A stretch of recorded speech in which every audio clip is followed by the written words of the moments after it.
Hello. Can I leave the church? And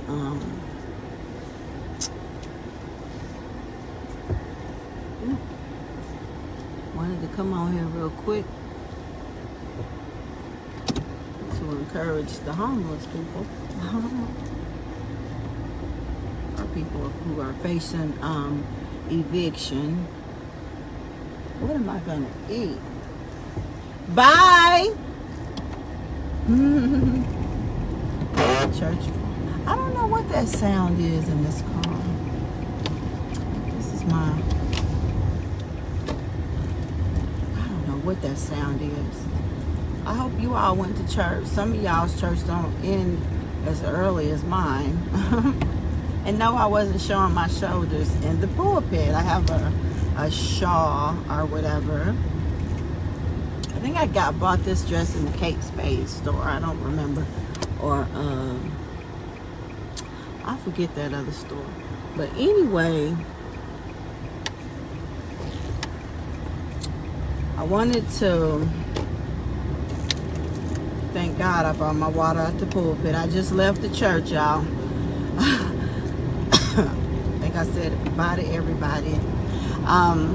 But hello, I came on here real quick to encourage the people facing evictions or homelessness. Yesterday, I don't know why I was feeling so depressed yesterday, and then I found out what the date was, because I don't always be looking at no calendar, and I was like, wait a minute, I have nothing to be depressed about, because May 21st, 2020, the Lord finally had answered my prayer. Me and my children was living in the car in front of a relative's house while I was paying them rent. It was so evil to me and my children, but we was living in the car. You would never know that I had been homeless back then for 18 months. When I came up here, the first thing that happened, soon as I got my stuff out of storage from Georgia, I went down there to get my stuff from storage and stuff.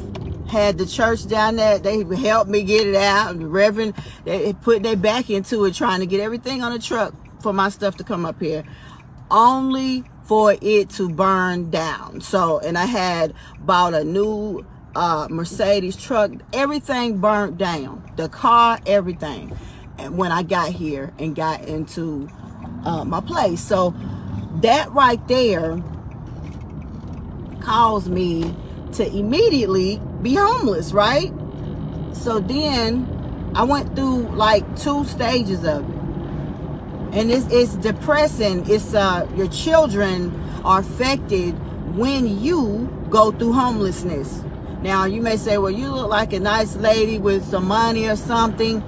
I always made money. I always was an online marketer. I always had an online business. And sometimes I had bad times. And sometimes I was used and manipulated to where people knew I made money and they wanted all my money so I could have somewhere to stay without them trying to call the state on me. All kinds of stuff back in the day.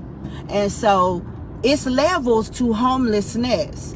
I do know you find out who is there for you when you go homeless. And I mean certain levels of homeless, okay? My level of homelessness, the only thing that prevented me from being sitting on that concrete outside was the fact that I had a car. And I had several cars, because that's a whole nother story. But I would have a car, and I didn't realize the person that hello, Jerome, hey. But the person that I was staying with, went over to stay with, hello everybody, when I was homeless for 18 long. What's going on?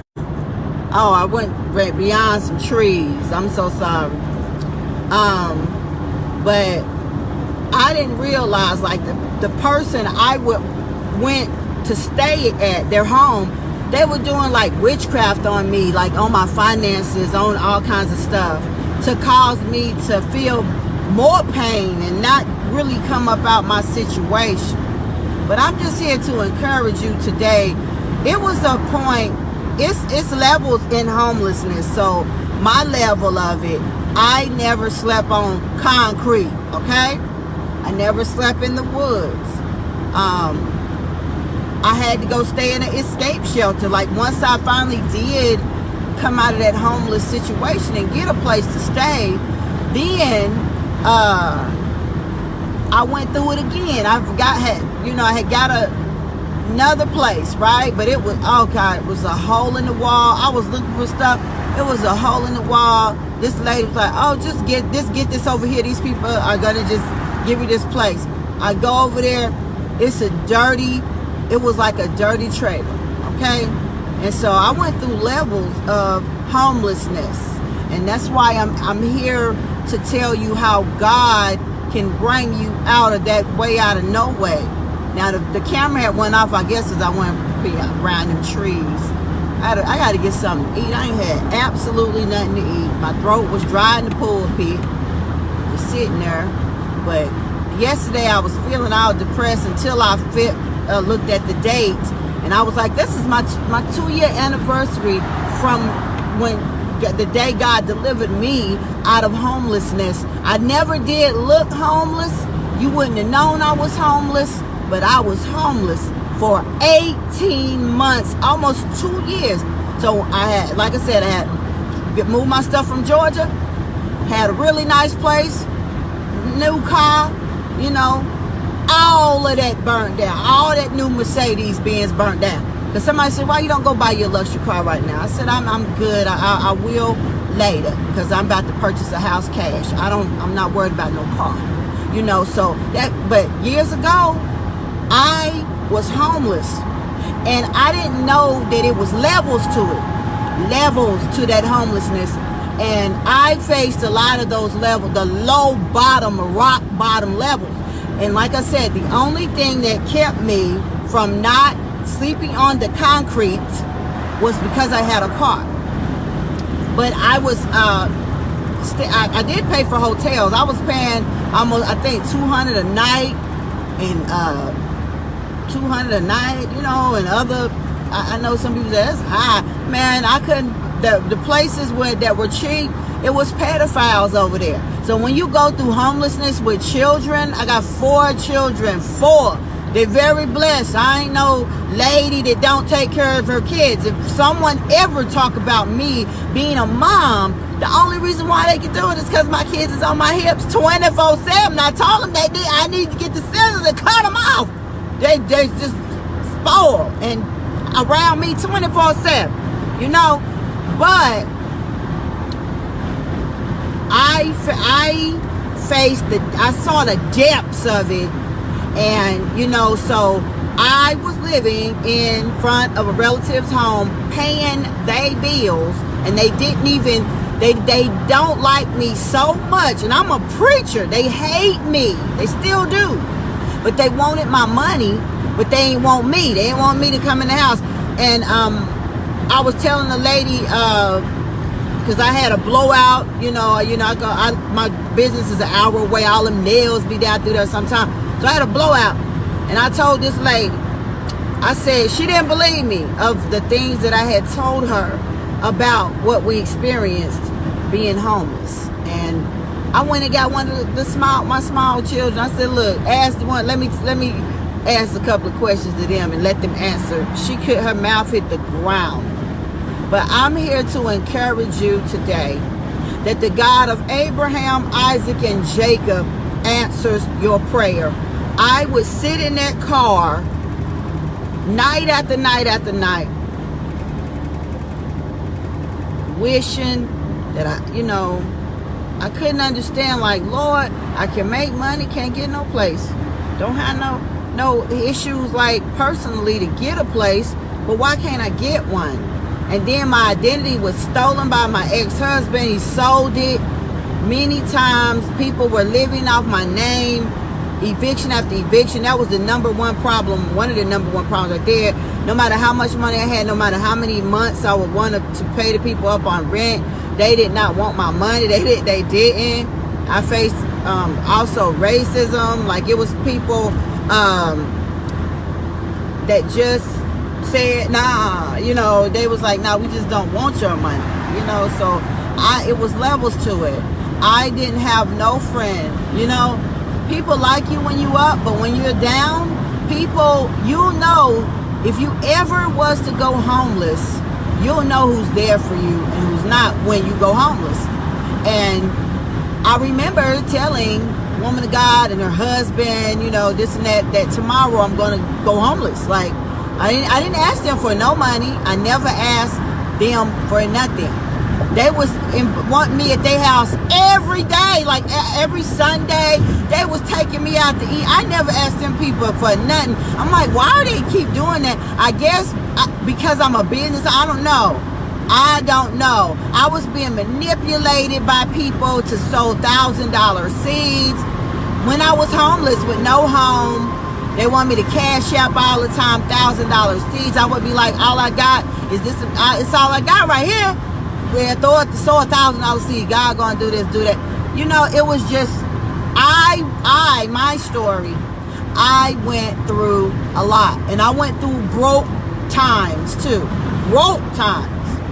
But I'm gonna tell you, when I sat in that car, and tears would be in my eyes. I went through. I had another car besides this one. The person didn't want that car in their yard. And they was gonna call, like, towing people to just take it away. I just gave it to somebody, like my whole car, because I didn't want the tow people to take my car. And then you say, well, why you didn't, you know, maybe didn't sell it? Because the title was in Georgia. So I just gave the people, like, I gave some people my other car in my homelessness. And but I'm telling you, I was so low. You know, homelessness and having children will make you feel psychotic. When I was in my car, would be in my car, my other car that I had that I gave away to somebody, you know, and I had to hold a straight face giving my car to somebody. That's like, oh, you really giving this to me? I'm like, yeah, it was a white man. I forget what his name was, and I just told him, just take it, just go, you know. And the people was in the window just smiling and laughing at me. I'm paying their rent, and I'm living in front of their yard in my car with my children, and they didn't even want me to come in the house. They didn't want me to do nothing. They lived the whole life around me and my children, and it was my relative. I ain't gonna say which relative, because then your mouth will really hit the floor like, what? You know. And but in the car, you know, I learned a lot being homeless. Never turn your back on God, number one. Like, I'm a preacher, so I was around other preachers too. And I was around people who was manipulating my situation, telling me to sow $1,000 seeds. This lady didn't believe me. I had to show her the CashApp. I was like, look, I was homeless. Look at these $1,000 seeds. These people kept calling and convincing me. And I would hear, I can hear that woman of God who manipulated me saying, thank you, Jesus. Like, she took my money. I was in a hotel. She took my money, okay? That lady took my money. I don't want to cook today. Let me, where I'm going to go? Where am I going to go? My kids don't like KFC. They don't like that other stuff. Hey, Cecilia, good morning. But I'm going to tell you what. I prayed. I would look up at the sky at night, and I would talk to God with tears in my eyes, and I would say, God, at first I was talking crazy, because I was like, maybe I sinned too much to be in the whole predicament in the first place. You know what I'm saying? So I'm like, maybe I sin. Maybe it's my sin, like a old sin or something that I haven't repented for, that would cause me, do I want Pizza Hut? It's my kid. I think my kids might want Pizza Hut. Okay, I don't really want no Pizza Hut. I'm gonna take them Pizza Hut. But I just thought at first that I was just like this evil sinner, and then I'm a preacher. I had walked out on being a preacher for 7 years. Like, I sat my own self down for 7 long years because I didn't think I was good enough for the church, actually. I'm not churchy. I'm still not churchy. You know what I'm saying? And that right there, the devil used to use that to affect me all the time. Like, yeah, your mama, your daddy ain't no preacher, this and that. You didn't learn the gospel like all those other people in the church. Look what God delivered you from. So that would really, that really would eat me up, you know, and just so much. But yeah, I took my call back again. 2020, January, bringing in January of 2020. I was like, I need to go somewhere where no one knows me, and I just want to go to the altar, pure heart of just wanting. I really wanted to be delivered from if there's anything else left in me, and I did. And someone cut, the man of God didn't even know me like that. He called out what was the actual root, and I took my call back at the altar. That I told God I would still be his minister's prophet again, you know. Not that I ever lost it. It was just me that walked away from God.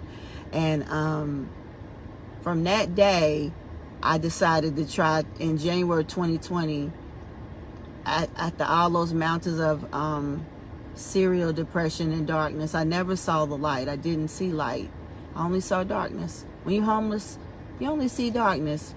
Unless you're one of those people who homeless and, you're living with relatives that love you, they're supportive, and you're just having a hard time like everybody else, but you got a better living arrangement to actually get on your feet.